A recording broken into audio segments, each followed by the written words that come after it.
Kailan yung huling relationship mo? Siguro, mga last 2 months na. Anong nafe-feel mo or ano yung mga na-realize mo sa 2 buwan na wala siya? Masakit. Kasi alam mo yung nakasanayan ko ng kasama ko siya palagi or kausap ko siya palagi.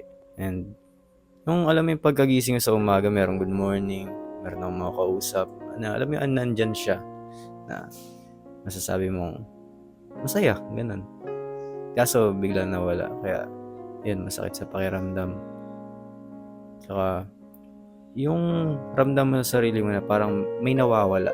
Yung may kulang sa kada gising mo, sa bawat oras. May hinahanap-hanap ka.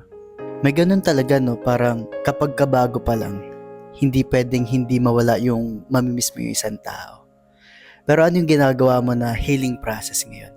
Para makalimutan siya or para makamove on? Tinatry kong baguhin yung sarili